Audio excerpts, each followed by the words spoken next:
Ang kwentong ito ay hango sa totoong buhay. Mula ito sa isa nating kabayan na itago na lang natin sa pangalang Rene. Taong 1982, probinsya ng Aklan. Napadpad sa Aklan ang pamilya ni Rene matapos makaranas ng kababalaghan sa pinanggalingang bayan. Hindi lilipas ang buwan na walang nagkakasakit. Madalas may nakikitang anino na umaaligid. Naging malala kalaunan nang siya na mismo ang makaramdam ng matinding pananakit ng katawan. Ilang araw na paralisa sa hindi malaman na dahilan. Pinagamot. At ang sabi ng albularyong tumingin ay tinamaan ng tigalpo. Naging maayos ang pamumuhay sa bagong nilipatan kahit hirap sa aspetong pinansyal. May nakakain naman dahil merong maliit na lupaing sinasaka. Ang kaso kulang ang salapi para sa ibang gastusin. Pahinto-hinto ang trabaho ni Rene. Isa lamang itong construction worker. Natapos ang kontrata nung nakaraang linggo, kaya naman naghahanap ng trabaho sa ngayon. Sa ilalim ng tirik na araw, binaybay ni Rene ang kahabaan ng daan. Sa kalagitnaan natanaw ang grupo ng kabataang binabato ang isang matanda. Kilala niya ang mga ito. Siga-sigaan ang lugar. Kagad siyang lumapit. Sinita para tigilan ang pananakit sa matanda. Kahit ang kapalit ay manakaw ang dalang supot na naglalaman ng kaunting pasalubong para sa pamilya. Binaliwala na lamang dahil para sa kanya importante ang kaligtasan ng tao. Ayos lang po ba kayo, Manong? Pagpasensya nyo na yung mga batang yun, ha? Pabaya ang mga magulang eh. Nasa sugal yung muka, kaya hindi naturuan na magandang asal ang mga anak. May panyo po ako rito. Pamuna sa nagdurugo nyo pong muka. Tumitig ang matanda. Salip na tanggapin ng panyo ay nagsalita. Bakit mo ko tinulungan? Kilala mo ba kung sino ako? Baka magsisi ka.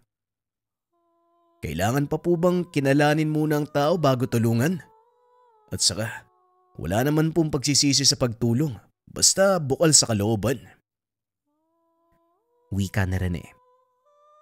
Tinanggap ng matanda ang panyo. Dahan-dahang ipinahid sa dugo ng sugatang noo.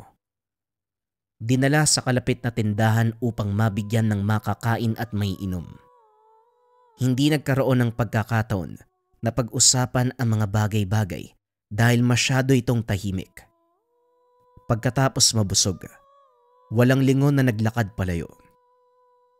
Napakamot na lamang sa ulo si Rene sa inasta ng matanda subalit hindi nagdamdam. Inisip na baka may pinagdadaanan lamang. Pagdating sa tahanan, naabutan ng asawa na karga ang hindi matahimik na anak. Ayon dito ilang oras nang umiiyak. Tumatahan sandali pero humahagulgol na naman. Nang masuri walang lagnat o anumang karamdaman, kinutuba na posibleng naulit ang nangyari sa nakaraan. Tinignan ni Rene ang paligid. Bawat taong dumaraan ay isa-isang pinakikiramdaman, kaso walang makitang mali sa mga ito. Normal lamang ang kilos. Bumalik sa loob, sinubukang patahanin ng anak. Sa kabutihang palad ay kumalma ito. Rene, hindi mo ba napapansin? Parang walang pinagkaiba yung lugar na to ah. Kapareho lang sa dati nating tinutuluyan. Ganito din yung nangyari sa bata nung nandun pa tayo eh. Nakakatakot, parang mauulit lang. Imposible na may manggagawi sa lugar na to. Ilang taon na tayong naninirahan eh. Kung meron man sana, may nabanggit na mga kapitbahay. Sa tingin ko, baka may napadaan lang na masamang loob kaya nagkaganyan ng bata, naramdaman. Naalala mo ba yung sinabi ng albularyong tumingin sa atin noon? Lapitin ng masamang elemento ang anak natin. Kaso ang problema, nawala natin yung binigay na pangontra. Nagtanong sa mga kapitbahay. Walang narinig na manggagaway, mangkukulam o mambabarang sa lugar. Ang tanging meron lang daw doon, panahon kung kailan napeperwisyo ang mga kabataan mula sa sanggol hanggang sa edad na 5. Naging normal na kaganapan nito dahil nasanay ang mga tao. Walang makitang pag-aalala si Rene sa mga nakausap na para bang normal lang ang lahat. Gayunpaman sinubukan maging positibo. Pinaniwala ang sarili. Nangyayari ang ganito sa mga kabataan. Pagsapit ng panibagong araw, muling naglakbay sa bayan upang maganap ng mapapasukan. Sakto namang naghahanap ng karagdagang kargador sa bodega ng bigas. Habang nagtatrabaho, narinig ang usap-usapan ng mga kasama. Hindi lang siya ang amang nag-aalala sa kalagayan ng anak. Dahil maging sila ay ganon din. Biglaan ang pag-iyak ng mga anak na para bang sinasaktan. Nang hindi na makatiis, nagtanong si Rene. Mga kaibigan, pasensya na kung nakikisali ako sa usapan. Akala ko kasi, anak ko lang yung nagkakaganyan. Pero sa inyo din pala. Ano sa tingin nyo yung nangyayari? Pare, hindi ako sigurado pero minsan, napapabalita yung tungkol sa manggagaway. Parang sila yung may gawa. Nako, kinikilabutan ako sa tuwing babanggitin. May pagkakataon kasi, nalalaman nilang pinag-uusapan sila. Mabiyasa sa iba't ibang pamamaraan. Tugon ng katrabahong si Samuel. Napatanda pa sa krus. Pagkatapos sabihin ng salitang manggagaway. Meron din pala sa lugar na to. Sa pinanggalingan ko meron din Yun nga ang dahilan kung bakit kami lumipat dito. Malas kasi yung nilipatan mo, meron din. Pare ko ako sa'yo, magdasal na lang talaga. Mahirap kontray na mga yan. Kahit hamunin pa ng bakbakan, lugi tayo Paano ba naman? Kahit hindi tayo nakikita, kahit tayong bigyan ng sumpa Napabuntong hininga si Rene. Hindi rin maiwasang matakot nang malamang lumipat lang uli sa lugar kung saan merong manggagaway. Pagsapit ng hapon, dumiretso sa pag-uwi. Laking pasasalamat nang malaman na bumuti ang kalagayan ng bata. Hindi na muna binanggit sa asawa ang napag-usapan sa trabaho. Ayaw niyang magkasakit ito sa pag-aalala kagaya noon. Lihim siya naghahanap ng paraan. Ang plano, lumipat sa mga ligtas na lugar. Subalit ngayong sisiguraduhing tuluyang malalayo sa anumang kapamakan. Paglipas ng mga araw, natapos ang pagtatrabaho sa bodega ng bigas. Humina ang negosyo gawa ng bagong may-aring baluktot ang pamamalakad. Muli na namang naganap ng malilipatan si Rene. Isinabay na rin ang pagtatanong ng murang paupahan. Sa paglilibot nakarating sa Karatig Bayan, nakasalubong ang matandang tinulungan nung araw pero ang ipinagtataka niya, umiiwas ang mga tao rito maliban sa kanya na walang ideya sa nangyayari. Kahit naguguluhan ay sinundan niya ito, kaso nga lang biglang huminto ang matanda.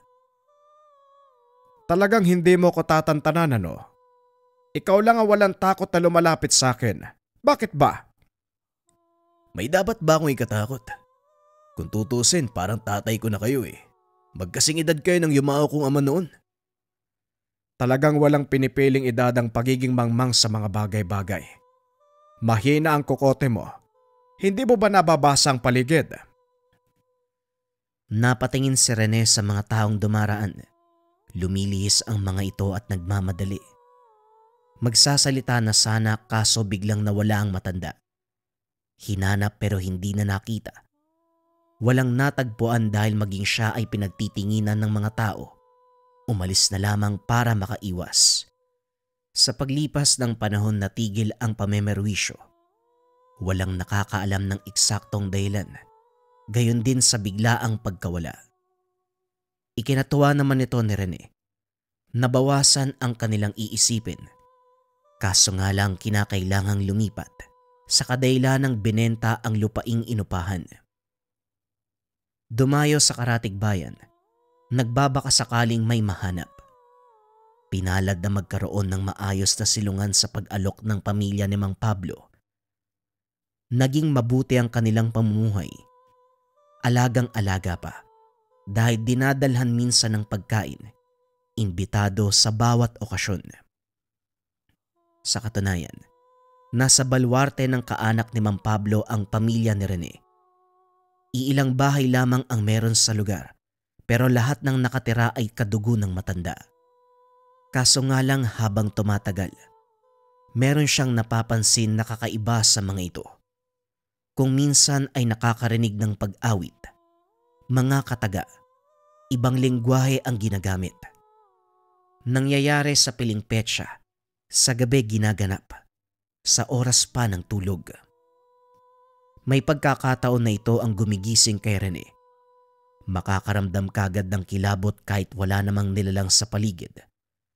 Kapansin-pansin din sa hangin na para bang hindi normal sa kalikasan. Nakikinig lamang sa takbo ng pangyayari. Hindi naisipang mangyalam, marahil kultura ito ng kapitbahay. Nag-ingat na lamang siya habang inaalam ang pagkatao ng mga ito. Kaso nga lang mahirap magilap ang impormasyon. Kung titignan si Mang Pablo ay masayahin, palangiti, malapit sa mga kakilala lalo na sa kanila, na palaging kinakausap kahit makasalubong lang sa daan. Ang panganay nitong anak na si Marcelo ay ganon din, maging ang iba pang kapitbahay. Minsan naisip ni Rene, siya ang may mali, hindi ang mga ito. Palagi na lang kasing hinala, walang makuhang malinaw na sagot. Sa paglipas ng panahon, unti-unting ipinakilala ni Mang Pablo ang mga bagay-bagay kay Rene, katulad na lamang ng mga orasyong nakasulat sa papel. Minsang ibinibigay ito sa kanya. Sa tuwing susubukang basahin ay sandaling nawawala sa wisyo. Nung una, inakalang normal lang ang epekto dahil sa maling pagbigkas. Pero habang tumatagal naintindihan ang punto ng matanda, sinusubukan siya para maging kasapi ng grupo. Samot-saring pagkumbinse ang ginawa. Pinangakuan ng lupa, kasaganahan sa buhay, at kung ano-ano pa, upang maging kasapi lamang ng kanilang angkan, ang mga manggagaway. Natakot si Rene nang ipasok siya sa silid kung saan patong-patong ang mga libro na naglalaman ng orasyon. Maraming nakapalibot na kagamitan sa sulok. Nakakasakalang pakiramdam dahil sa bisa ng mga gamit kung kaya't hindi siya tumagal. Nang makalabas, nagmamadaling itinakas ang pamilya. Wala nang pakialam kung saan mapadpad, basta na lamang makalayo sa mga manggagaway. Nanghina si Rene kung ano ang tinatakasang angkan. Dito siya napadpad, sa lahi ng mga manggagaway. Sa ikatlong pagkakataon nakatagpo ang matandang tinulungan nung araw. Pinatuloy sa tahanan, hinayaang manuluyan.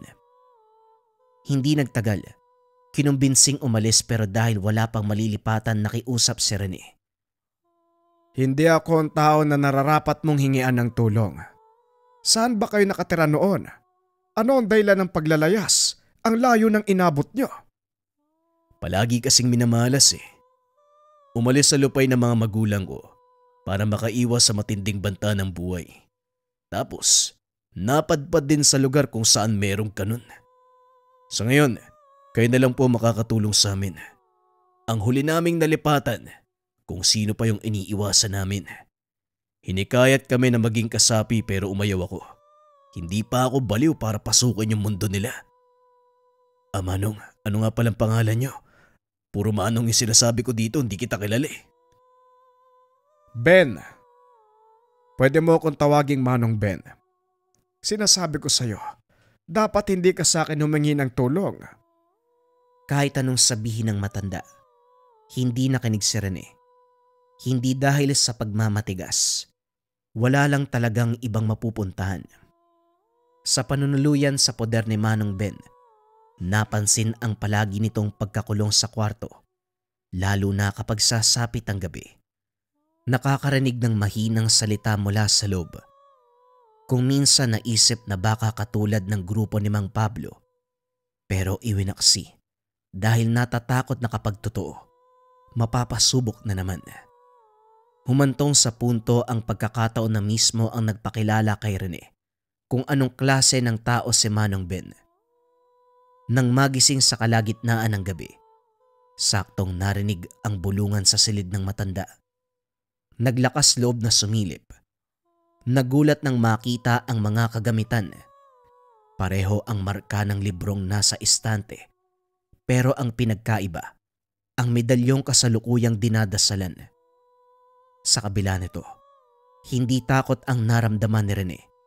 Bagay na kanyang ipinagtataka. Maingat siyang lumayo upang hindi makaistorbo. Kinabukasan, kusa siyang nagtanong sa matanda. Manong Ben, pasensya na pero nakita ko yung ginagawa mo kagabi. Ilang beses ko nang napapansin kaya hindi maiwasang napasilip sa kwarto mo. Manong, manggagaway ka po ba? Nagulat ang matanda sa naging tanong ni Rene. Gayunpaman, minabuting maging kalmado. Siguro naiintindihan mo na kung bakit palagi kong sinasabi sa'yo na hindi akong karapat-dapat mo nahingian ng tulong. Pero Manong, may nakita ko medalyon sa'yo eh. Ibig sabihin nun mabuti kayo, hindi ba? Bahala ka kung anong gusto mong isipin. Nga pala, aalis ako, may sasadyain sa kabilang lugar. Huwag kang mag-alala. Kahit wala ako, walang makakalapit na masama sa inyo. Basta wag mong pakikialaman ang kwarto ko. Nang sila na lamang pamilya ang naiwan, hindi pa rin nagpakampante kahit sinabing protektado. Nitong nakaraan, napansin ang kasapi ng grupo ni Mang Pablo sa malapit. Merong hinahanap. Hindi man sigurado kung sila, pero minabuting maging handa sa posibilidad. Ipinagpaliban ang paglabas. Kaso nga lang, nakakalusot ang kasamaan. Malakas na katok sa pintuan ang pumukaw sa atensyon ni Rene. Dali-daling binuksan sa pag-aakalang si Manong Ben. Kaso nga lang si Manong Pablo ang nakita. Tignan mo nga naman. Tama ang kutob ko. Nandito ang hinahanap natin. Sige, kunin niyo mga yan. Manlalaban pa sana si Rene. Kaso nga lang walang magawa sa dami ng mga kalalakian. Kinaladkad pabalik sa tahanan ni Mang Pablo. Umamin ka sa akin. Sinong pinagsabihan mo ng tungkol sa lahi namin? Samot-saring antingero ang pumunta sa lugar para subukan kami.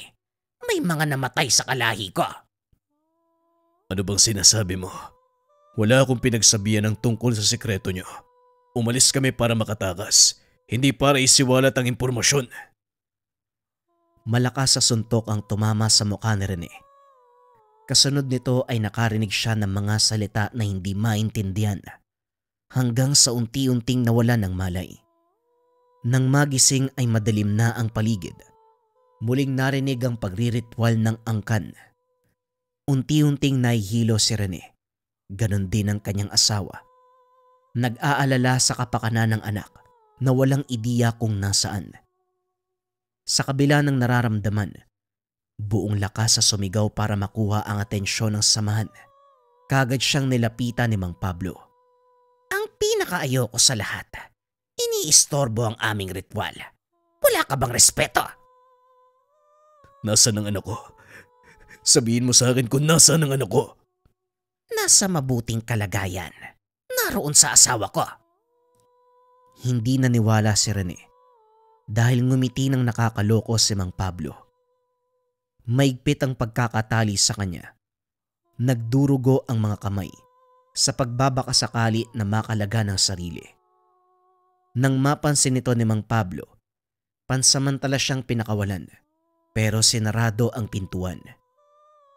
Walang ideya kung anong binabalak para sa kanila. Gayunpaman, nanalangin na wag silang patayin. Sumapit ang umaga. Bumungad ang pag-uusap ni Mang Pablo at ang anak na si Marcelo. Anong plano mo sa kanila? Hindi ako naniniwala na wala silang kinalaman sa pagsalakay ng mga antingero. Naging tahimik ang pamumuhay natin dito sa lugar. Ang alam ng mga tao, Sa kabilang bayan kung saan nakatira dati si Maestro, ang kapatid lang niya ang may kapit ng kasamaan, yung mangkukulam na tinugis ng taong bayan. Naroon ang ating lugar, kaya imposibleng matuntun tayo dito kung walang magsasabi. Hindi tayo pwede makialam sa plano ni Tiroy. Hayaan mo siya. Ang kailangan natin ay magparami ng mga kasapi. Matigas man ang loob ng Rene na yan, makukuha din natin ang loob niyan. Maya-maya pa ay dumating ang sinasabing Tiroy, diretso sa kinaroroonan nila Rene. Siya ho ang sinasabi ko sa inyo, Pinunong Tiroy. Masyadong matigas. Hindi makuha sa pakiusap. Nakatakas yan noon eh. Ilang oras ang nakalipas pagkatapos siyang makaalis sa lugar. Nagdatingan ng mga antingero sa atin. Marami ang nalagas. Sa tingin ko, sila ang may pakana kaya tayo sinalakay. Wika ni Manong Pablo pero laking gulat niya. Sunod-sunod na suntok ang tumama sa muka. Sa dinabi-dami ng pwede niyong maging kasapi, etong tao pa. Biniyag mo ang asawa't anak. Kahit kailan hindi ka nag-iisip, Pablo. Umalingaw-ngaw sa bawat sulok ng silid ang boses ng Maestro. Nagulat naman si Rene. Mag-angat ng tingin dahil ang Maestro ay walang iba kung hindi si Manong Ben. Lagi na lang tayong pumapalpak. Ang sabi ko sa'yo, kunin mo mga taong walang pananalig. Hindi kagaya niyan. Sandali lang ho, Pinuno. Kilala mo ba ang taong yan para magsabi ka ng ganyan? Kaya pala naabutan ko siya sa tahanan niyo. Pasensya na ho. Yun na nga ang problema sa'yo. Bakit ganyang kahina yung utak mo? Nakita mo na sa loob ng pamamahay ko pero kinuha mo pa rin. Ano bang meron dyan? Pakawalan mo siya maging ang pamilya. Kuwede ako mismo ang pupugot sa ulo mo. Pinakawalan ng pamilya ni Rene. Si Manong Ben ang nagpresentang gumamot ng tinamong sugat. Pagpasensyahan mo na ang kaganapan. Mahina talaga ang utak ng isang yan. Maayos na ang kalagayan ng asawa at anak mo. Ikaw din kailangan mong magpahinga. Samot-saring gulpe ang natanggap mo hindi lang sa pisikal, maging sa spiritual. May pinahanda akong silid, pwede kayo magpahinga roon. Manong, matanong ko lang, paano nyo napagsasabay ang kabutihan at kasamaan? Pasensya na pero hindi kita mabibigyan ng sagot. Masyadong personal ang ganitong bagay. Halika na, tumayo ka na dyan. Pumunta ka doon sa kwarto. Nang mga sumunod na araw, naging magaan ang pakikitungo ng mga alagad ni Manong Ben sa kanila, lalong-lalo na si Mang Pablo. Paulit-ulit na humingi ng paumanhin sa nagawang pagkakamali. Mapagpatawad na tao si Rene, kung kaya't naging maayos kagad. Nanatili pa sila sa balwarte ng mga manggagaway. Nasaksiyan ang iilang gawain na mahirap intindihin. Madalas ang pagdarasal na ayon sa mga ito, pagkarga at pagpapalakas. Nagtitipon din sa piling araw at oras para sa isang ritual. Dito wala nang ideya si Rene kung ano ang eksaktong ginagawa dahil sa tagong silid na gaganap. Bawal sila sa bahaging iyon kung kaya't hindi makalapit. Minabuti na lamang na sumunod upang manatiling ligtas ang pamilya. Makalipas ang ilang araw, pinayagan ng makauwi. Si Manong Ben mismo ang nagbigay ng abiso pagkatapos masuri ang kalagayan ni Rene. Ibinigay ng matanda ang maliit na lote na pagmamay-ari sa karatig bayan. Doon sila nagsimula muli ng buhay. Taon nang lumipas, unti-unting nalimutan ni Rene ang pangyayari sa poder ng mga manggagaway. Abala siya sa pagtatrabaho at pag-aasikaso ng pamilya. Kaso nga lang, nitong nakaraan na mataan sa bayan si Mang Pablo, wala naman itong kasama. Normal ang kilos kasama ang mga mamimili sa baryo. Sa dami ng tao hindi nalapitan.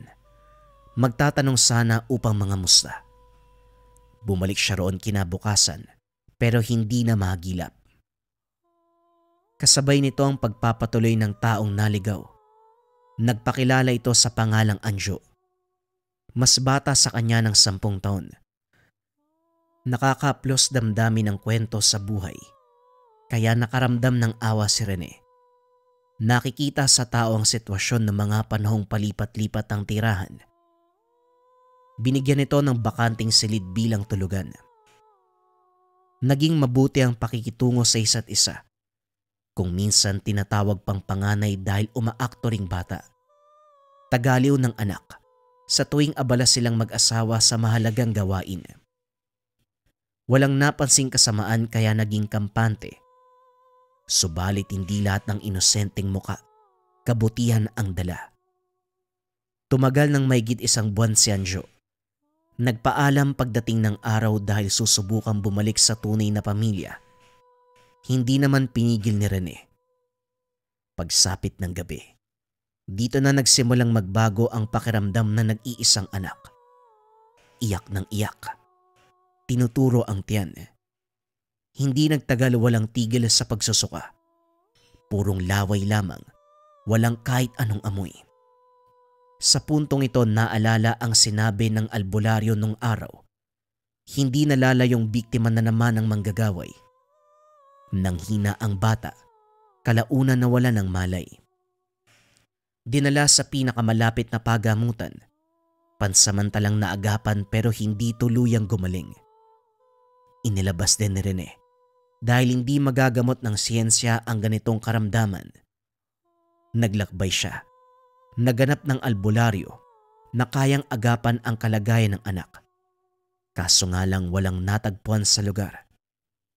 Ang sabi ng napagtanungan, sa kabilang bayan kaso nga lang masyadong malayo, ilang oras ang bibilangin bago makarating. Gayunpaman walang pagdadalawang isip na binaybay ni Rene ang kahabaan ng daan. Sa kabutihang palad, nakasalubong ang taong makakatulong sa sitwasyon. Si Manong Ben. Pinaliwanag ni Rene ang nangyari sa anak. Walang reklamong sumama ang matanda sa tahanan upang personal na masuri ang kalagayan. Napailing nang makilala ang pamamaraan. Sa kabila nito isinantabi muna ang nalaman. Inuna ang kaligtasan ng paslit. Ipinatong ni Manong Ben ang hinlalaking daliri sa noo ng bata. Umusal ng mga kataga. Inulit-ulit ang proseso sa loob ng ilang segundo. Kumuha ng kaperasong tubig. Pinainom sa bata. Makikita sa mukha nito. Unti-unting naging maaliwalas ang itsura. Kitang-kita kung paano ito nakahinga ng maluwag. Manong Ben, maraming salamat sa inyo. Ilang beses nyo nang niligtas yung pamilya ko. Sa oras ng pangailangan, palagi kayong dumarating. Malamang nagkataon lang ang lahat, Ben. At hindi lahat ng nangangailangan tinutulungan ko. Hindi ako mabuting tao. Hindi, Manong. Miyembro man kayo ng grupo ng manggagaway. Hindi may tatanggi na nangingibabaw sa inyong kabutihan. Kung masama kayo katulad ng iniisip nyo, hindi nyo kami tutulungan. Huwag mo nang itanggi, Manong. May kabutihan sa puso nyo. Hindi naman sa ganon. Marahil hanggang ngayon, tinatanaw ko lang na utang na loob sa iyo yung ginawa mong pagtulong sa akin. Hanggang doon lang yon. Huwag mo nang bigyan ng kahit anong kahulugan. May bahid ng kasamaan ang pagkatao ko. Kaya malabo yung sinasabi mo. Ay naku si Manong, itanggi mo man ng paulit-ulit. Hindi pa rin mababago ang katotohanan. Mabuti kang tao. Ngumiti na lamang si Manong Ben. Umalis ng tahanan matapos magamot ang bata. Hindi man maintindihan ni Rene ang tunay na pagkatao nito. Isang bagay lang ang sigurado siya. Kung ano man ang ginawa mo sa mundo, ito rin ang babalik sa'yo. Nagbigay siya ng kabutihan sa isang tao na merong masamang gawain. Kaya naman kabutihan din ang bumalik sa kanya. Ang isang angkan na pilit iniilagan, ito pa ang tumulong sa kanya upang magkaroon ng maayos na buhay. Ang angkan ni Manong Ben, ang samahan ng manggagaway. Ang susunod na kwento mga kabayan ay mula sa dati nating istorya. Kung sakaling napakinggan na, pwedeng iskip ang kwento. Para ito sa mga kabayan natin na gustong magmarathon Ang kwento ay tungkol sa Yanggaw sa baryo ng Mambusaw. Simulan na ang storya. Ang kwentong ito ay hango sa totoong buhay. Mula ito sa isa nating kabayan na itago na lang natin sa pangalang Deo. Taong 1994, probinsya ng Capiz.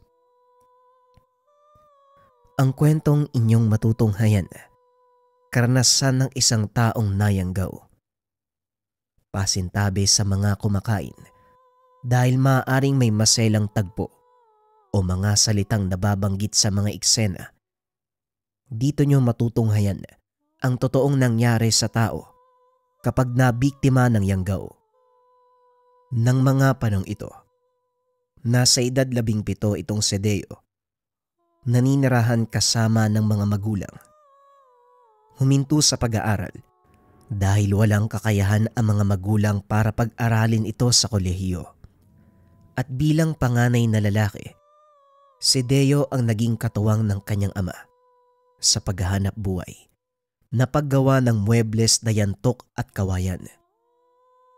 Tuwing Sabado, pumapasok ng kagubatan si Deo para manguha ng yantok at kawayang ginagamit sa paggawa ng mga kasangkapan. Mag-isa niya itong hinahakot sa tulong ng alagang kalabaw. Ibinababa niya ito sa bayan kung saan sila gumagawa.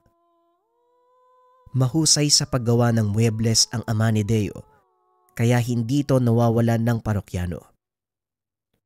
Karamihan sa mga ito, mula sa ibang bahagi ng probinsya at Maynila. Madalas sumasama si Deo sa paghahatid ng gawa ng kanyang mga ama.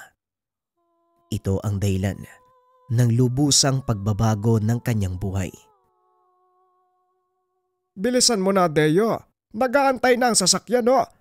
Siguraduhin mong makukuha ang buong kabayaran bago umalis. Wika ni Mang Lucas. Matapos ikarga ang biniling muebles sa kanila. Dadalhin ito sa bayan ng Mambusaw. Karatig bayan ito ng Dumalag.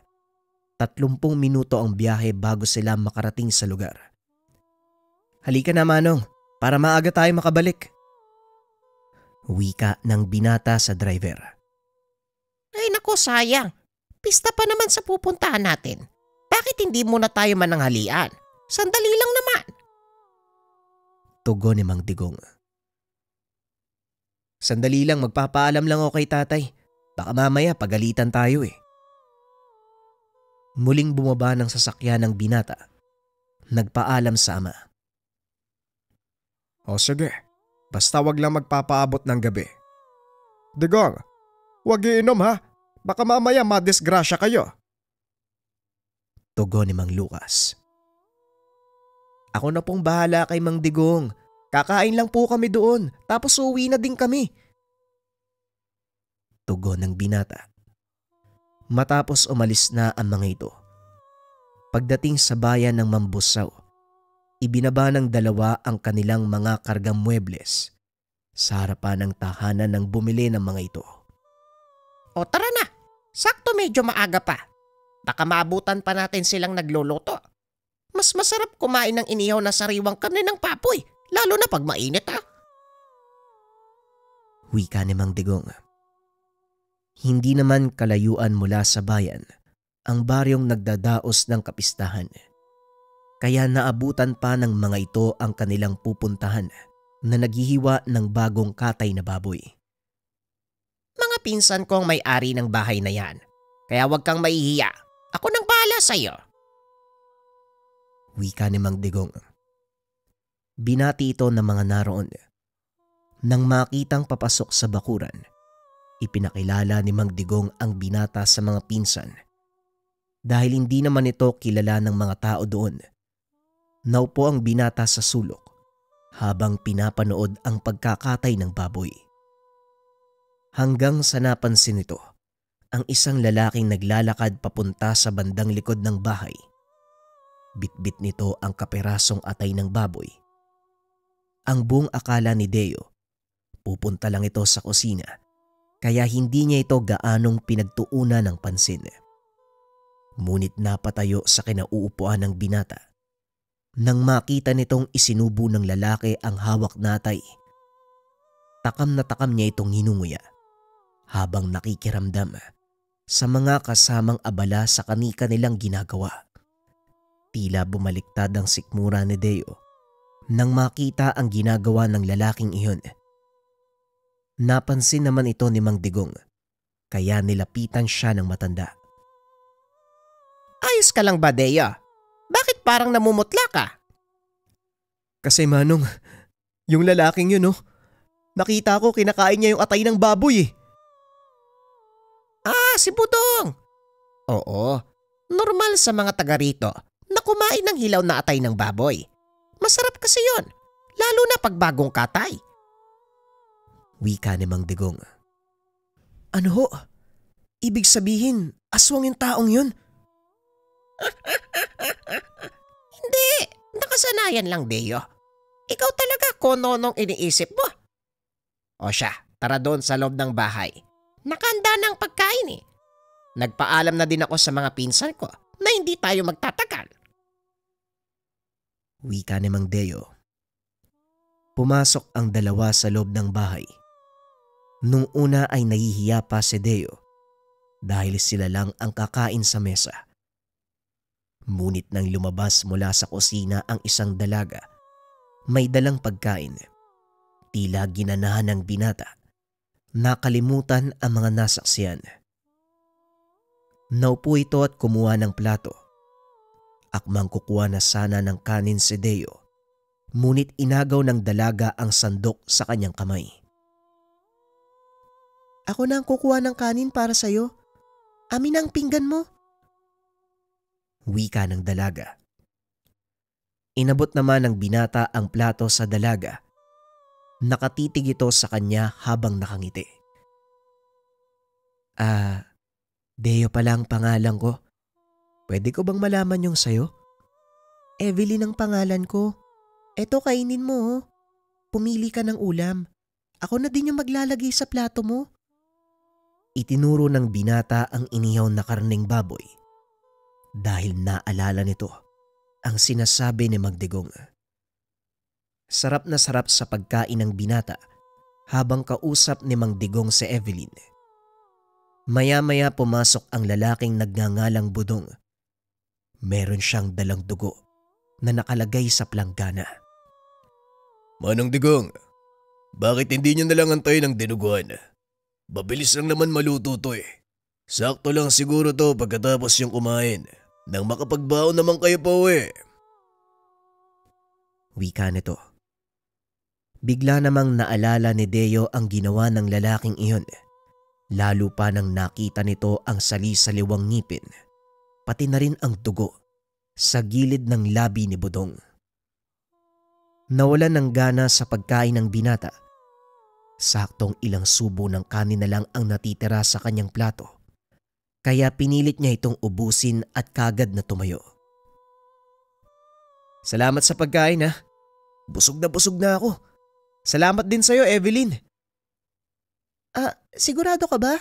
Ayos na yung kinain mo? Oo, ayos na yun. Bondat na nga ako. Tignan mo. Sayang. May suman pa naman sana akong ihahain. Alam ko na, ipagbabalot na lang kita para matikman mo naman yung niluto ko. Wika ni Evelyn. Dali-dali itong tumakbo papunta sa kusina. Nagbalot ng suman para sa binata. Naku, ang dami naman ng binalot mo, Evelyn. Pero salamat ha. Hindi ko to tatanggihan. Paborito ko to eh. Wika ni Deo. Matapos ay nauna itong lumabas sa tahanan. Kagad na sumakay sa kanilang sasakyan. Nakita nitong palabas na din si Mang Digong. Bitbit ang lalagyan na puno ng bagong lutong dinuguan. Ibang klase talaga itong mga pinsan ko. O siya, tara na, umalis na tayo. Baka abutin pa tayo ng pagsikip ng daan sa kabisera. Wika ni Mang Digong. Sabay paandar ng sasakyan. Habang nasa daan, Binuksan ni Deo ang lalagyan ng suman na ibinigay sa kanya ni Evelyn. Ngunit sinaway ito ng matanda. Kung meron ka mang hindi dapat kainin mula sa bahay ng pinsan ko, yan ay ang lutong suman ng nanay ni Evelyn. Itapon mo yan, Deo. Wika ni Mang Digong. Po, bakit naman Manong? Sayang naman kung itatapon lang to. Sundin mo na lang ang sinasabi ko, Deo. Kung ayaw mong mapahamak. O sige ho, doon na lang ho siguro sa wala masyadong tao. Nakakahiya eh. Pero ano po bang meron sa nanay ni Evelyn? Tanong ni Deo. Basta, huwag ka nang magtanong pa. Sekreto yon ng angkan. Kami lang din ang nakakalam at hindi ko pwedeng sabihin sa'yo. Wika ni Mang Digong. Hindi na nagtanong pa si Deo. Inilapag nito sa harapan ng inuupuan ang lalagyan ng suman at sumandal. Hanggang sa makatulog na lang sa biyahe. Nagising ang binata nang huminto sa tapat ng kanilang pagawaan ng muebles ang sasakyan. Mabuti naman at nandito na kayo. Nga pala Deo, nakuha mo ba ang bayad ng tao? Opo tay, eto po.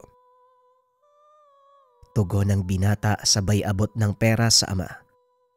Dumiretso ito ng pasok sa loob ng pagawaan. Sinimula ng paglilinis ng mga kawayan na gagawin nilang muebles.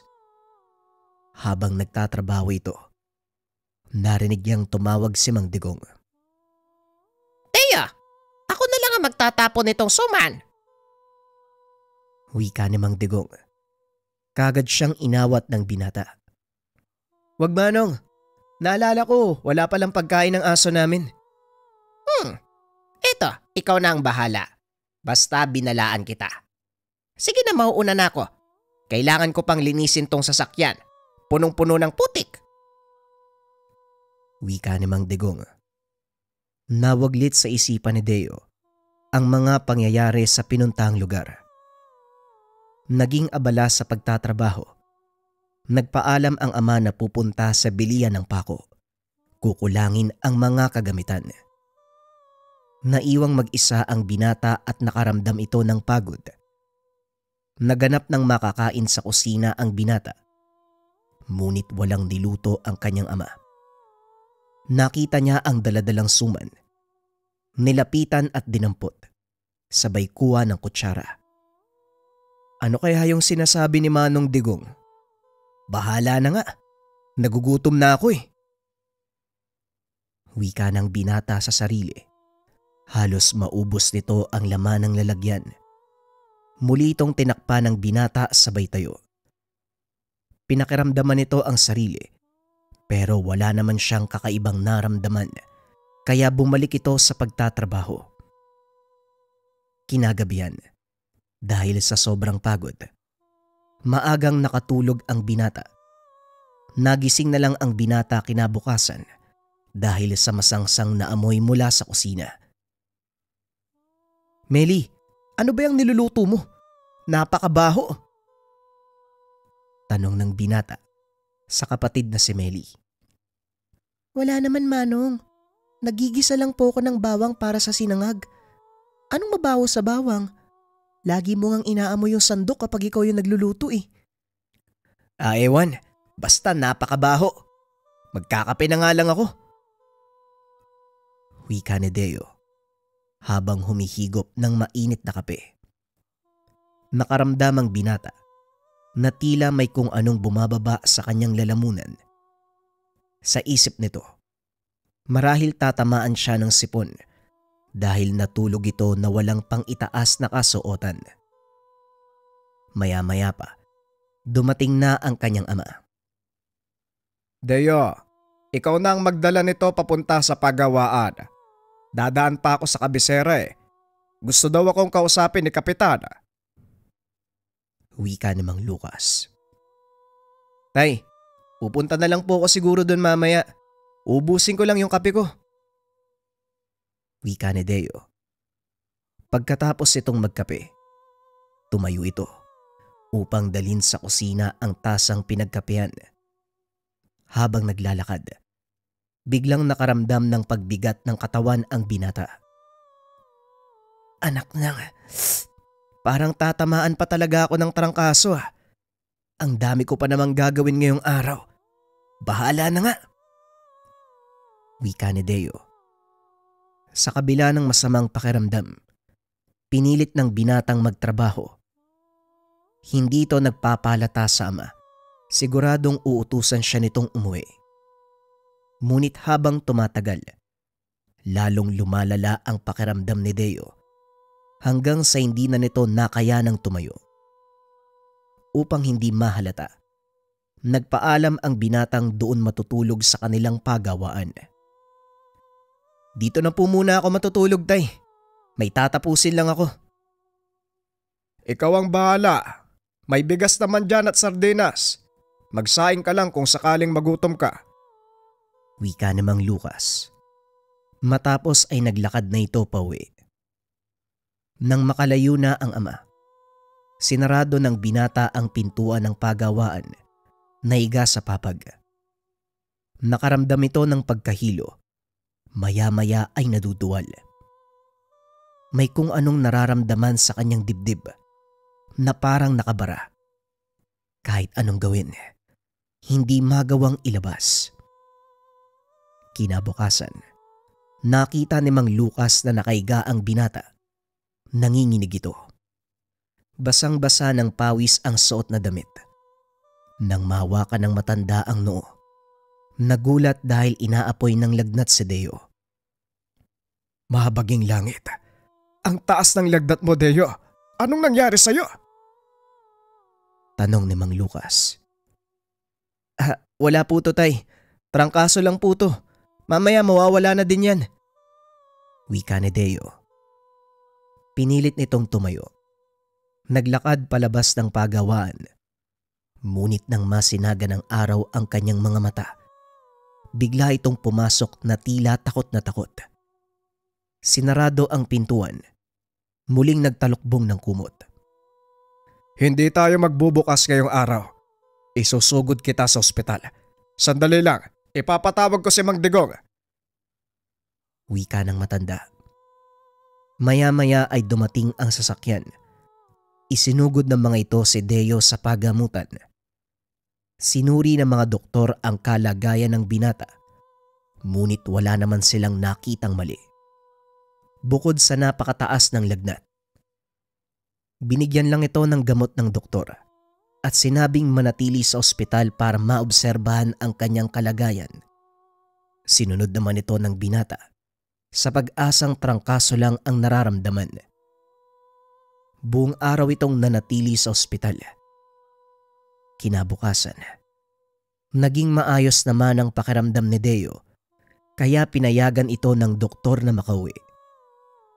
Pagdating sa tahanan, nagpalit lang ng damit ang binata. Nagpunta sa pagawaan upang magtrabaho. Saktong naroon si Mang Digong dahil may ihahatid silang order sa kabilang bayan. Pambihira. Kakalabas mo lang sa ospital. Nandito ka na kagad. Para kang kalabaw ah. May kailangan po kasi kung tapusin, Manong eh. Kaya walang puwang ang lagnat para sa akin. Wika ni Deo. Ito ang isang bagay na hinangaan sa kanya ng ama. Dahil napaka-dedikado nito sa trabaho. Hindi mo makikitang nagpapahinga ang binata. Lalo na kapag may hinahabol itong gawain. Kung ako sa'yo, magpahinga ka muna. Pagpahingahin ang katawan. Baka yan ang maging dahilan ng paglala ng kondisyon mo, Deo. Wika ni Mang Lucas. Sinabi ng wala to, tay. Bakit ba ang kulit nyo? May kailangan akong tapusin. Kaya hayaan nyo ako magtrabaho. Nagulat ang dalawang nakakatanda sa naging tugon ni Deo. Maging ang binata, nagtaka sa kinilos nito. O siya, sige. Hindi na ako mangungulit. Maiwan ka na muna dito. Ako na lang ang sasama kay Manong Digong. Pasensya na po kayo, tay. Kung medyo napatas ang boses ko. Sige po, tay. Ako na pong bahala dito. Wika ng binata. Nang mga sumunod na araw, lalong naging malala ang pagiging bugnuti ni Deo. Madalas itong nakikita ng amang kinakausap ang sarili at ang pinakamalalang ginawa ng binata, nginangat-ngat ang mga kakahakot palang nakawayan. Nakita din ito ni Mang Digong kaya nagduda ang matanda sa biglaang pagbabago ng ugali ni Deo. Ano bang nangyayari kay Deo? Hindi ko maintindihan kung ano ang ginawa ng batang yan sa sarili niya. Kayong madalas na nakakasama, Manong Digong. Ano ba? Nag-a-addict na ba ang anak ko? Wika ni Mang Lucas. Sa palagay ko, hindi droga ang dahilan ng pagkakaganyan ni Deo, Lucas. May mas malala pang dahilan. Ayoko sanang isipin, pero batay sa mga ipinapakita ng batang yan, mukhang nabiktima ng yanggaw si Deo. Teka, matanong ko lang, ano ang ginawa niya sa Dalangsuman noong nagatid kami sa Mambusaw? Sa pagkakalam ko, kinain niya yon.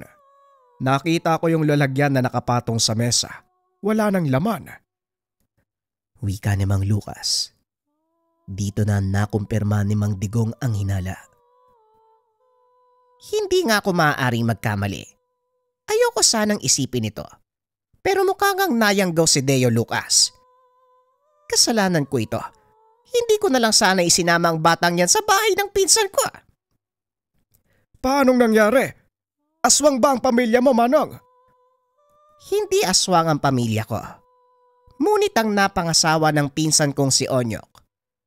Malakas ang usap-usapan sa pinagmulan nilang bayan na aswang ang kanyang pamilya. Ang anak ni Onyok na si Evelyn, ito ang nagbigay ng suman kay Deo na iniluto naman ng kanyang ina. Mga walang hiya talaga. Yanggao, totoo ba ang mga yon? Pasensya na, Manong, pero hindi ako naniniwala sa mga ganyan. Ngayon maniwala ka, Lucas. Ako mismo magsasabi sa'yo. Totoo ang mga aswang. Kung sakaling totoo man ang sinasabi niyo, anong pwede nating gawin?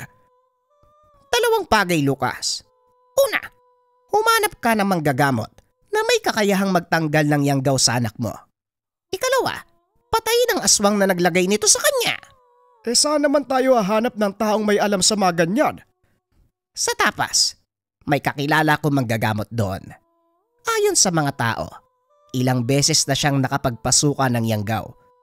Bakit hindi natin subukan? Kailangan mong magpasya kagad. Dahil kung sakaling totoong yanggaw ito, wag na nating antayin pa na kumapit ng gusto sa katawan niya ang sumpa. Wika ni Mang Digong. Pinag-isipang mabuti ni Mang Lucas ang sinabi ng kaibigan. Hindi biro ang pinagdaanan ng kanyang anak. Sa paglipas ng mga araw, lalo lang lumala ang kalagayan nito. O sige, Mano, dali natin sa manggagamot ang anak ko. Wala namang mawawala kung susubukan, hindi ba? Wika ni Mang Lucas. Nang araw na yun, isinakay ng dalawa si Deo sa sasakyan. Dinala sa bayan ng Tapas. Pagdating sa bahay ng manggagamot, nakita nilang napakaraming tao ang nakapila. Madilim na ng mga oras na yun, patuloy pa rin sa pagdating ang mga pasyente. Nako, mukhang wala tayong pag-asang makasingit, Digong. Bumalik na lang kaya tayo sa susunod na araw. Hindi, Lucas. Mag-antay ka lang. Tugon ni Mang Digong. Maya-maya isang matandang babae ang lumabas ng bahay. Nakatitig ito sa kanilang kinaroroonan. Naglakad papunta sa kanila. Kinatok ang pintuan ng sasakyan. Anong ginagawa niyo dito sa labas? Abay, matagal ko na kayong inaantay. Bakit ngayon nyo lang yan dinala dito? Nagtaka ang dalawa sa sinabi ng matanda. Kapwa nakatulala ang mga ito. Nagbalik lang sa ulirat. Nang kalampagi ng matanda ang pintuan ng sasakyan. Dali-daling ibinaba ni Mang Digong ang binata. Inalalayan nito papasok ng tahanan. Nagsipagtabi ang mga taong nakaharang sa daan. Pagdating sa loob ng bahay, pinaupo si Deo sa mahabang bangko. Inusisa ng matanda ang kalagayan nito. Dinama ang pulso ng binata. Kinausap ang dalawang nakakatanda. Matagal nang nararamdaman ng anak niyo ang bagay na ito. Pero bakit isinawalang bahala niyo? Tanong ni Tandang Belen. Sandali lang ho. Paano niyo po nalaman na darating kami? At saka bakit niyo po alam na matagal nang nagkaganyan si Deo? Tanong ni Mang Lucas. Ang ayoko sa lahat, yung sinasagot ng tanong ang tanong ko. Bakit hindi nyo kaagad dinala dito ang binatang ito? Sa pagkakataong iyon, si Manong Digong ang sumagot. Pasensya na po kayo, Tandang Belen.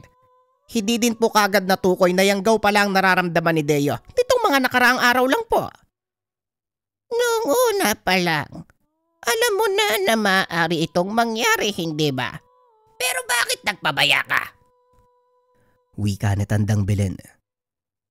Laking pagtataka ng dalawa. Alam na alam ni Tandang Belen ang buong pangyayari. Wala na po tayo magagawa kung magsisisihan. May maitutulong po ba kayo, Manang? Tanong ni Mang Lucas. Hindi ako sigurado kung kaya ko pang tanggalin ang sumpa ng yanggaw sa katawan ng binatang ito. Pero gagawin ko ang lahat. Nasa kanya kung lalaban o susuko siya. Wika ni Tandang Belen. Matapos ay sinagawa nito ang unang proseso ng panggagamot. Ito ay ang subukang palabasin ng yanggaw gamit ang pagpapainom ng katas ng makabuhay. Sa mga hindi nakakalam, ang panggagamot ng yanggaw ay may 3 bahagi. Una, ang pagpigil sa anumang orasyong ginamit ng aswang para hawaan ang biktima. Sa pamamagitan din ng mga dasal at ilang binasbasang gamit gaya ng langis o katas ng mga halamang gamot. Kadalasan itong ipinapainom sa biktima at kung hindi pa ganon kalalim ang sumpa, sa unang pagkakataon pa lang, ilalabas na ito ng pasyente. Ang ikalawang proseso, pagpaparusa sa mismong nilalang na nasa loob ng katawan ng biktima. Ginagawa naman ang prosesong ito kapag nasa kalagitnaan ng pagbabagong anyo ang nilalang na dulot ng sumpa. Ginagamitan naman ito ng makapangyarihang dasal pangparusa na kadalasang iniihip sa buntot ng pagi at winawasiwas sa hangin. Hindi pinapatamaan ang katawan ng biktima. Tunog pa lang ng dinasalang buntot pagi, sumasagot na ang nilalang sa loob ng katawan. Dahilan para utusan ang katawan ng biktima. Kung titignan ay nagwawala ito. Pahirapan ang ganitong proseso. Kadalasan tumatagal ang gamutan sa loob ng 5 oras hanggang sa 3 araw. Depende sa lakas at uri ng nilalang na itinanim sa katawan ng biktima. Ang mga kadalasang ginagamit sa yanggaw, butike, itim na sisiw at ahas, naipapasa ang mga nilalang na ito sa pamamagitan ng laway na kadalasang iahalo sa pagkain o sa tubig. Kadalasan ding ipinapatak ng aswang ang laway nito sa tenga ng biktima at kalaunan ay namumuo ito sa katawan. Umaabot ng mahigit 3 araw bago tuluyang mamuo ang nilalang. At pag sumapit na sa ganung yugto, saka naman papasok ang ikatlong proseso. Ito ay ang sapilitang pagdukot ng nilalang. Delikado ang prosesong ito. Nangangailangan ng sapat na kaalaman at malakas na espiritual na kapangyarihan ang manggagamot na gagawa. Dahil maaari nang makisali ang amahan o ang aswang na nangyanggaw sa pasyente. Magkahalong kumbate pisikal at espiritual ang magaganap na labanan. Kaya parehong malalagay sa panganib ang buhay ng manggagamot at biktima. Balik tayo sa kwento. Habang pinapainom ni Tandang Belen ng dagta ng makabuhay na may halong dinasalang langis ang binata, pilit itong nanlalaban. Anak ng, ang pait. Ano ba tong pinainom mo sa akin, tanda? Abdo ng ahas? Wika ni Deo. Nagulat si Mang Lucas. Hindi na ito ang boses ng kanyang anak. Oo, mapait talaga ang makabuhay. Kaya tiisin mo kung gusto mong mamuhay ng normal at matanggal ang sumpa sa katawan mo. Kayong dalawa naman, wag na wag kayong magsasalita o sasagot sa anumang sasabihin ng binatang ito. Kaming dalawa lang ang mag-uusap. Wika ni Tandang Belen. Nanahimik ang dalawa sa isang sulok habang pinapanood ang ginagawa ng matanda. Tay, bakit niyo ba ako dinala dito? Hindi naman ako naingkanto ah. Wika ni Teo. Oo, hindi ka na engkanto. Nayanggaw ka lang. Maliit na bagay. Maupo ka muna. Tignan natin kung makikinig ang nilalang sa katawan mo. Baka sakaling kusang lumabas. Wika ni Tandang Belen. Matapos ay nagpunta ito sa kanyang kusina upang magsindi ng tabako. Naupo ito sa harapan ng binata habang pinakikiramdaman ang reaksyon ng katawan. Maya-maya ay nagsimulang maduwal si Deo. Naglabas ito ng malapot na likido. Dali-daling tumayo si Tandang Belen. Hinawakan sa batok ang binata habang nakayuko. Huwag kayong tumunganga dyan. Kunin mo yung planggana. At ikaw naman, hawakan mo ang kamay ng anak ko. Wika ni Tandang Belen. Unti-unting dumadami ang mga nakikiusyoso. Kaya pinag-utos nitong isara ang pintuan. Ilang segundo pa ang nakalipas. Nag-iba ang kulay ng inilalabas na likido ni Deo sa kanyang bunganga. Mula sa malapot na kulay puti, naging kulay pula na parang dugo. Nagpatuloy ang pagduduwal ng binata hanggang sa muling mag-iba ang kulay ng sinusuka nito. Sa pagkakataong iyon, kulay itim at tila may kung anong dumungaw sa bibig. Ano yan? Ano yung bagay na yan? Wika ni Mang Lucas. Yumuko si Aling Belen upang tignan ang sinasabi nito. Nanlaki ang mga mata ng matanda. Isang itim na uwak ang lumabas sa bunganga ng binata. Kumpleto na ang balahibo nito. Handang-handa nang lumipad. Sapilitan nitong hinatak ni Tandang Belen habang nag-uusal ng mga dasal. Napapasigaw ang matanda dahil tila nanlalaban ang hawak nitong nilalang. Maya-maya pa tuluyan ng nailabas ng manggagamot ang ibon. Inihampas niya ito sa sahig. Ligtas na po bang anak ko, Tandang Belen? Panahon lang ang makakapagsabi. Sa kondisyon ng ibon na lumabas sa anak mo, magpasalamat na lang tayo dahil nagawa niya pa itong ilabas. Wika ni Tandang Belen. Bagaman nangangamba, nakita ni Mang Lucas ang unti-unting pagbabalik sa dati ng itsura ni Deo. Pawis na pawis, nangihina, at halos hindi rin maidilat ng binata ang kanyang mga mata. Ilang sandali pa ay nagkamalay na ito. Nangingi ng tubig. Palatandaan na unti-unti nang bumubuti ang kondisyon ng kanyang katawan. Ligtas na ang anak mo. Wala na kayong dapat alalahanin. Ngunit dahil sa pangyayaring ito, maaaring mabuksan ang ika-6 na pandama ng binata. Kaya dapat kayong maghanda. Eto, ipasuot nyo sa kanya ang habak. Huwag niyong ipapatanggal at dalhin nyo na rin ang lanang ito. Isang bagay pa, maaaring balikan ng nangyayagawang binata. Sa pamamagitan ng lana, malalaman nyo kung may aswang sa paligid dahil kusa itong kukulo. Wika ni Aling Belen. Matapos ang ilang panuto, nagpaalam na ang tatlo. Masayang masaya si Mang Lucas dahil nagawa pang agapan ang sumpang pumasok sa katawan ng anak. Pagdaan ng mga araw, unti-unting nanumbalik sa dati ang sigla ni Deo. Gaya ng sinabi ng matanda, nabuksan nga ang ika-6 nitong pandama. Madalas nakakakita ng mga nilalang si Deo, lalo na kapag nagpupunta ito sa kagubatan upang kumuha ng kawayan at yantok. Dahil na din sa taglay nitong katapangan, unti-unting nasanay si Deo sa kanyang bagong katauhan. Madalas nakikipag-usap na ito sa mga elemento at ang mas nakakagulat pa, nang minsan itong mag-uwi ng napakabangong bungang kahoy.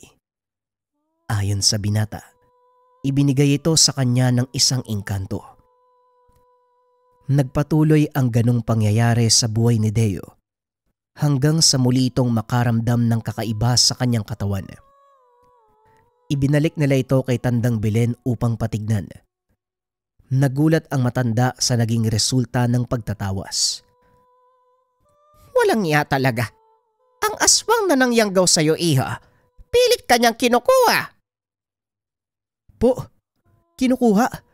Ano pong ibig niyong sabihin? May malalim na pagtingin sa'yo ang aswang na ito. Sa ganitong sitwasyon, hindi siya titigil hanggat hindi ka napapa sa kanya. Sandali lang. Hindi pwede yung sinasabi mo, Tandang Belen. Kilala ko ang aswang na nangyagaw kay Deo at hindi maaaring magkagusto ang babaeng yun sa kanya. May asawa't anak na yon, di hamak na mas matanda. Wika ni Mang Digong. Hindi ko naman sinasabi na ang ina, kung hindi ang anak niyang dalaga. Wika ni Tandang Belen. Si Evelyn? Si Evelyn po ba'y may gawa nito sa akin? Maaaring tama ka, Tandang Belen. Si Evelyn lang naman ang nag-abot ng pagkain kay Deo. Wika ni Mang Digong. Kaya pala nagmamadali siyang pagsilbihan ako. May binabalak palang hindi magandang lintik na babaeng yan. Pwes sumanda siya. Dahil sasabihin ko sa kaibigan ko ang ginawa niya sa akin. Kaibigan? Sinong kaibigan, Deo? Tanong ni Tandang Belen. Tama po ang sinabi niyo, Nanang Belen. Nabuksan nga ang ika-6 na pandama ni Deo at ayon sa kanya, may kaibigan siyang mga engkanto. Talaga ba? Bakit hindi ko sila? Nanlaki ang mga mata ng matanda nang makita ang malaking nilalang na nakapalupot sa binti ni Deo. Parang bulate kung titignan, ngunit punong-puno ng mata ang katawan. Napapalibutan ng matalas ng ngipin ang bunganga nito. Maliban sa nilalang na iyon, may isa pang nakakatakot na elemento. Nakatayo sa likuran ng binata. Isa itong agta. Paano mong nagawa na makipagkaibigan sa mga engkanto sa ganong kaiksing panahon? Pambihira, ikaw pa lang ang nakita kong nakakagawa niyan. Wika ni Tandang Belen.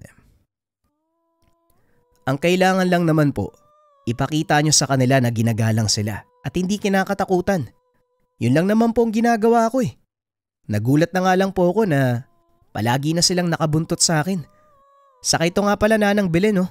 Salamat sa habak na yan, pero hindi ko na kailangan. Mukha nga. Malakas na nilalang ang nakapaligid sa iyo, Deo. O siya, ano pang inaantay niyo? Magsipaglayas na kayo dahil marami pa akong gagawin. Nga pala, Deo, parusahan mo ng husto ang aswang na yan. Wika ni Tandang Belen. Oho, ako na pong bahala sa kanya. Maraming salamat po. Wika ni Deo. Pagdating sa tahanan, muling kinausap ni Mang Lucas si Mang Digong. Kinumpirma nito kung totoo ang sinasabi ng matanda. Sigurado ka ba sa sinasabi ng matandang yon, Manong Digong? ang hirap pa ring paniwalaan na nadikit ang pamilya mo sa mga aswang at nagawa pa nilang yang gawin ng anak ko. Wika ni Mang Lucas. Ikaw na mismo ang nakarinig, Lucas. Totoo ang lahat. Nung una hindi ako makapaniwala, pero wala na ako magagawa. Dahil nakuha na ng ina ni Evelyn ang pinsan ko, hindi na namin sila mapaghihiwalay.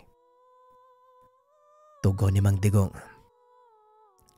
Kasalukuyan silang nasa paggawaan ng muebles. Nasa labas ang mga ito. Habang si Deo ay nasa loob, abala sa ginagawa. Nang bigla itong tumayo, sinigawan ang dalawang matanda na pumasok. Bakit, Deo? Anong nangyayari? Mamaya ko na ipapaliwanag. Pumasok na kayong dalawa ni tatay! Tugon ni Deo. Maya-maya ay nagpakita ang kapatid ni Deo, si Meli. Manong, may naghahanap sa'yo. Sinamahan ko lang dito sa pagawaan. Inaantay ka daw niyang makauwi eh. Kilala mo ba siya? Nanlaki ang mga mata ni Mang Digong nang makita ang kasama ng kapatid ni Deo. Evelyn, anong ginagawa mo dito? Paano mong natunton ang lugar na ito? Tanong ni Mang Digong. Huwag kang makialam dito, Tiyo Digong. Hindi ka dapat nakikisali. Ikaw ang dahilan kung bakit nabigo ang plano namin ni nanay. Wika ng dalaga. Pinigilan lang kita dahil hindi tama ang ginagawa mo. Kagaya ng ginawa nyo kina tatay at nanay noon. Pero hindi kayo nanalo, diba? Wala pa rin kayong magagawa. Mananaig pa rin ang kagustuhan namin. Tugon ng dalaga. Akmang lalapit na sana si Mang Digong nang bigla itong hawakan ni Deo sa balikat. Diyan ka lang, Manong. Ako nang bahala dito. Wika ni Deo. Dumampot ito ng kaperasong kawayan. Naglakad papunta kay Evelyn. Ikaw ang sadya ko dito, Deo. Sasama ka sa akin sa ayaw at sa gusto mo. Nananaginip ka, Evelyn. Pakiusap, umalis ka na dito. Hanggat kaya pang magpigil ang mga kaibigan ko. Dalawa lang ang pagpipilian mo, Deo. Sundin mo ko o makitang mamatay ang isa sa mga kaanak mo. Huwag mo akong takutin, Evelyn. Gaya ng sinabi ko sa'yo, hanggat kaya pang magpigil ang mga kaibigan ko, umalis ka na. Nangihinayang ako sa'yo, Deo. Alam mo ba, yung nilagay ko sa katawan mo, pwedeng magbigay sa'yo ng buhay na walang hanggan, kagaya ng sa amin. Sinayang mo ang pagkakataon, Deo. Kaya imbis na pakinabangan ka ng iba, papatay na lang kita. Wika ng dalaga. Laking gulat ni Deo dahil bigla siyang dinamba. Mabuti na lamang at natamaan ng paa nito si Meli dahilan para tumilapon ang dalaga. Nakipagbuno ang binata kay Evelyn, ngunit napakalakas nito. Kaya hindi na magawang makatayo. Marahang itinupi ni Deo ang kanyang tuhod. Sinipa sa tiyan ng dalaga, dahilan para humagis ito sa gitna ng kalsada. Sa huling pagkakataon, Evelyn, umalis ka na! Anong pinagmamalaki mo? Si Tiyo Digong? Walang magagawa ang taong yan. Mahilig lang siyang makialam. Pero wala siyang kakayahan na pigilan ng mga gusto naming gawin. Wala akong kinalaman sa idwaan ng pamilya mo. Bakit mo ako dinadamay? Nagkataon lang na malapit ka sa traidor kong tiyuhin. Pero ang totoo, gusto kita. Kaya nandito ko para kunin ka. Pasensya na, Evelyn. Pero hindi ako sasama sa'yo.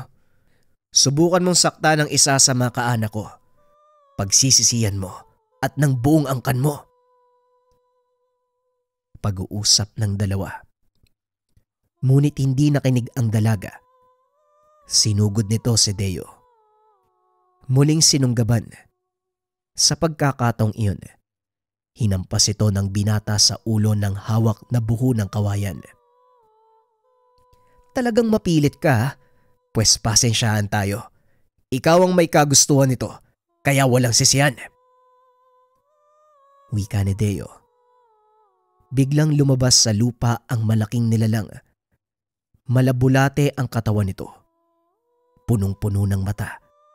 Pumulupot ito sa katawan ng dalaga, ngunit nagawa nitong makatakas.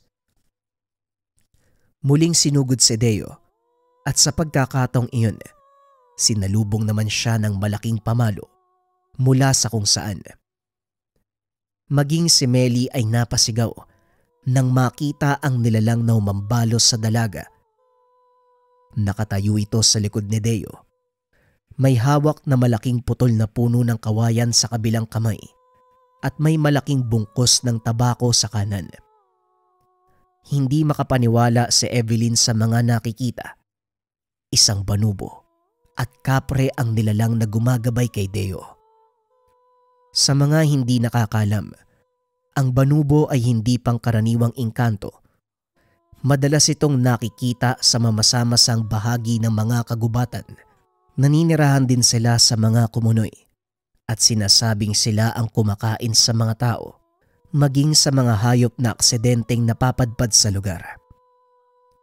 Ang katawan ng mga ito may hahalin tulad sa bulate, minsan puno ng tinik o hindi kaya naman punong-puno ng mata. Ang bunganga nito ay punong-puno ng matatalas na ngipin. Kadalasan itong nilulunok ng buo ang kanyang biktima na parang sa ahas. Balik tayo sa kwento. Saan nang galing ang mga nilalang na yan? Salamat sa ginawa niyong mag-ina dahil nabuksan ang kakayahan kong makipag-usap sa kanila. Ngayon, dahil hindi ka nakinig sa babala ko, pasensyahan tayo. Wala nang atrasan to. Pagdusahan mo ang katigasan ng ulo mo.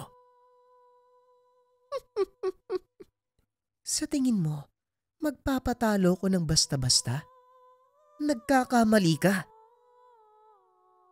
Hindi na naituloy ng dalaga ang sasabihin. Dahil isang tulos ang bumaon sa likod nito. Tumago sa dibdib ng dalaga ang matulis na kahoy.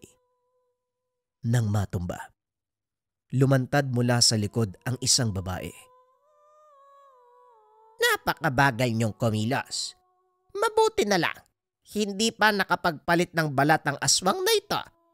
Kung sakaling nangyari yon, hindi niyo siya mapipigilan. Wika ni Tandang Belen. Nagawa nitong patayin si Evelyn. Nakahinga ng maluwag ang binata. Yan ang nagagawa ng pag-ibig. Ay nako, kinukonsinti kasi ng nanay niya ang kagustuhan. Isa pa yan sa malaking problema natin. Magiging usap-usapan ang pagkamatay ng pamangkin ko. Wika ni Mang Digong. Hindi ka nag-iisip. Sa tingin mo, paano kung makakarating dito kung walang nagsabi sa akin ng mga mangyayari? Matagal ko nang sinusubaybayan ng mag-inang ito.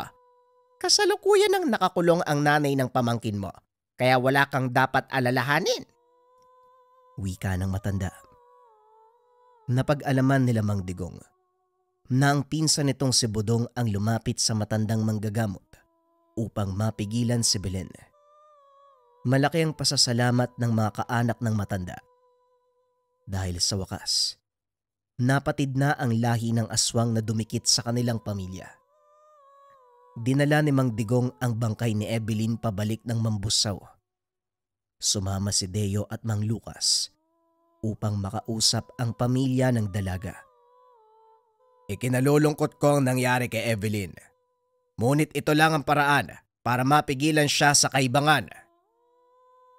Wika ni Mang Digong habang kausap ang ilan sa mga kaanak. Ang inaalala ko ngayon, kung sakaling malaman ng partidos ng nanay ni Evelyn ang nangyari, siguradong hindi natin sila mapipigilan. Gaganti at gaganti mga yon. Wika ni Budong. Tila nagdilang anghel. Ilang araw lang ang nakalipas. Habang ibinuburol ang dalaga, nagdatingan ang mga kaanak nito. Sinugod si Deo sa pagawaan ng muebles. Ikaw ang binatang dahilan ng pagkamatay ng pamangkin namin. Wika ng lalaki. Siya ang nagsimula nito at wala akong pinagsisisihan sa nangyari. Sila ang may kasalanan kung bakit nangyari yon sa kanila. Malakas ang loob mo, bata. Pero humanda ka dahil hindi kami titigil hanggat hindi nakakaganti. Wika ng lalaki. Akmang aalis na ito nang bigla siyang harangin ni Mang Digong. May hawak itong baril. Itinutok ito ng matanda sa lalaki. Hindi ba talaga kayo nadala? Sa tingin mo makakalis ka pa dito? Wika ni Mang Digong. Napatras ang lalaki. Nilingon si Deo. Bakit kailangan pa nating antayin ang pagbabalik mo? Kung pwedeng ngayon na lang eh. Pwede na kitang ipakain sa kaibigan ko. Tugon ni Deo. Lumabas mula sa ilalim ng lupa ang alaga nitong engkanto. Walang pagdadalawang isip na nilamon ng buo ang lalaki. Matapos ay muli itong pumasok sa ginawang butas. Marami pa silang darating, Deo. Kaya dapat mong pagandaan ang araw na yon. Wika ni Mang Digong. Huwag kang mag-alala, Manong. Gaya ng sinabi ko, hindi sila basta-bastang makakalusot sa mga kaibigan ko. Ako nang bahala sa kanila. Sunod-sunod na pagpaparamdam ng mga aswang ang nangyari sa tahanan nila Deo. Ngunit wala sa mga ito ang nagtagumpay na sakta ng binata. Gayunpaman, nabalot ng takot ang pamilya ni Deo. Kaya pinili nitong wakasan na ang lahat. Sa tulong ni Mang Digong, nagawa nilang makapunta sa pinagmulang probinsya ng nanay ni Evelyn. Hinanap ang ilan pa sa natitirang kamag-anak nito. Deo, tandaan mo, nasa baluarte tayo na mga kalaban. Isang maling galaw, maaari tayong maging almusal ng mga yan. Alam ko, Manong Digong, kaya huwag kang mag-alala. Hindi naman ako makikipaglaban sa kanila eh. Pero nakadepende pa rin ang lahat sa magiging tugon nila. Kung sabagay, tama ka nga naman. Pero kung hindi madaan sa diplomasya, alam mo na kung sino ang uunahin. Ipanalangin na lang natin na huwag humantong sa ganun, Manong. Naglakad ang dalawa papasok sa baryo ng magulang ni Evelyn. At doon ay sinalubong sila ng isang babae. Ngunit naging kabaliktaran ang nangyari. Nakipag-usap ang mga ito ng mahinahon. Sila mismo ang humingi ng kapatawaran sa ginawa ng kanilang mga kaanak. Nangako din ang mga ito na hindi na manggagambala. Tinanggap ng pamilya ni Evelyn ang kanilang pagkakamali. Hinayaang makaalis ang binata sa baryong iyon.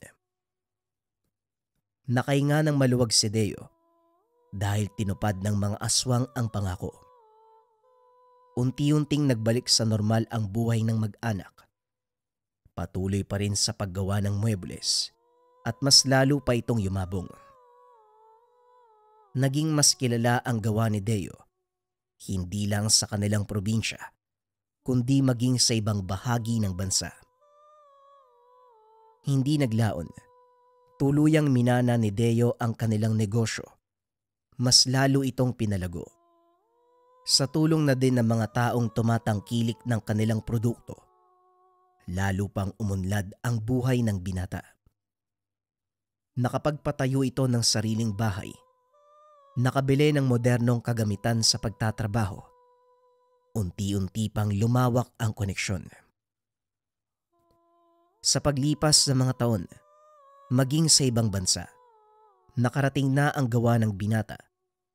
Lalo na ang matitibay nitong mesa na gawa sa kahoy ng kamagong.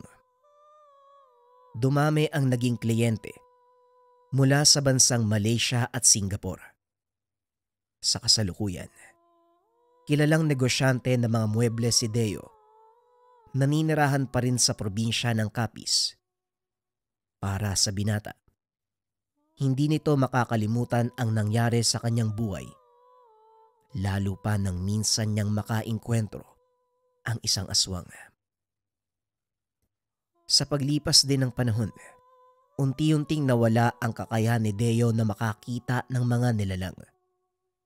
Ngunit nararamdaman pa din ito ang presensya ng mga dating kaibigan. Ayon sa kanya, ito ang totoong nagbigay sa kanya ng swerte. Bagaman nagkaroon ng masamang karanasan ng nayanggaw, ipinagpapasalamat ito ng binata. Tuluyang nabago ang kanyang buhay. Simula nang kumain ng suman na mula sa mambusaw.